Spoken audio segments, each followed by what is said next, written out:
कोई व्यापार के लिए जा रहे हो या नौकरी करने के लिए जा रहे हो और लगी नहीं रही, बहुत तकलीफ पा रहे हो, सर्विस ही नहीं लग रही, बहुत कष्टमय हो गया, तो निवेदन करूंगा 5 पीपल के पत्ते पर बेसन के 5 लड्डू घर में बने हुए, गाय के घी के 5 लड्डू रख लो, उस लड्डू के बीचों बीच एक आटे का दिया और उसमें तिल्ली का तेल डालकर इसी मंत्र का प्रयोग कर कर पंचमुखी हनुमान का किसी भी हनुमान के मंदिर में जाकर, दक्षिण मुखी हनुमान के मंदिर में जाकर उसको रख कर आ जाइए। इसके बाद आप उस काम के लिए जाइए, आपका काम सफल हो जाएगा। आपको किसी को नहीं कहना पड़ेगा कि हाथ जोड़ना नहीं पड़ेंगे, किसी के पांव नहीं पड़ना पड़ेंगे, तुरंत काम होगा।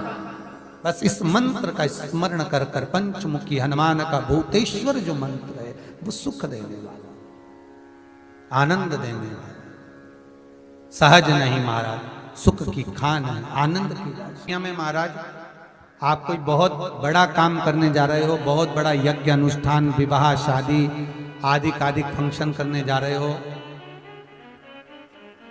4 दिन 8 दिन के लिए आप घर से बाहर जा रहे हो और आपको लगता है कि घर में ताला कैसे लगाएं, तो निवेदन है एक तांबे के कलश में जल भर लीजिए और जल भरकर उसमें थोड़ी सी काली तिल डाल दीजिए, भूतेश्वर शिव का नाम लेकर। कौन से शिव का?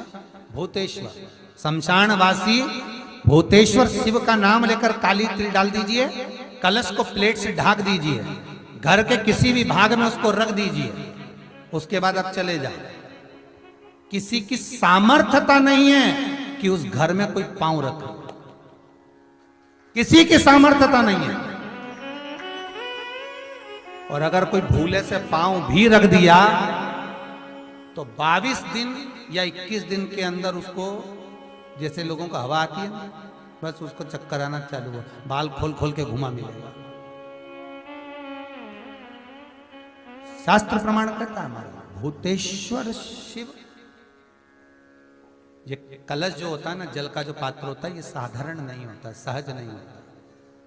महाराज विनती स्वीकार करना, आपका जल पात्र भूतेश्वर के नाम से काली तिल से जहां रखा जाए उस गृह में कोई प्रवेश ना कर पाए।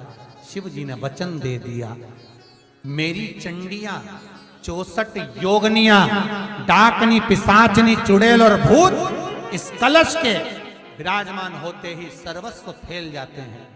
फिर राम जी जानते हैं हनुमान से, कहा हनुमान मेरा जाने का समय आ गया, मुझे तो जाना पड़ेगा ना, सीता पृथ्वी में चली गई, मुझे भी जाना है, मैं सरयू के जल में अपने प्राणों को त्यागूंगा, मानव का शरीर है इसको त्यागना तो पड़ेगा ना हनुमान।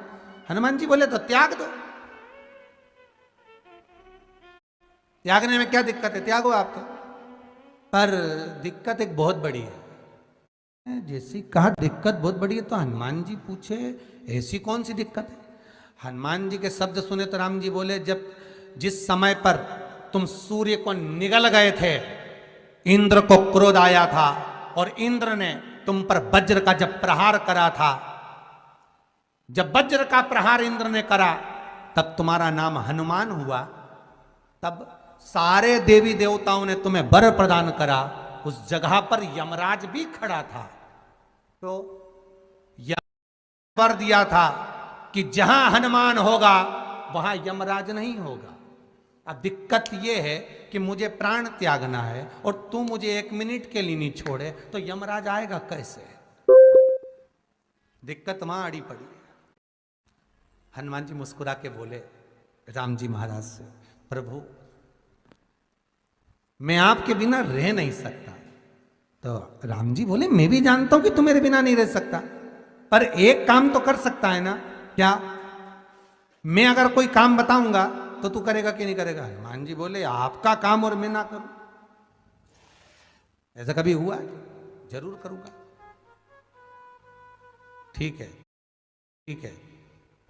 बस अब राम जी महाराज ने सोच लिया कि हनुमान को जाने से पहले काम पर लगाना। अब वो कौन सा काम था? बोल, हनुमान जी को कहाँ काम पर लगाया राम जी ने? किस जगह पर काम पर लगाया? इन्हें रामचरितमानस सुनिए, खूब सुनिए, जल्दी बताओ। राम जी महाराज ने प्राण त्यागते समय सरयू जी में प्राणों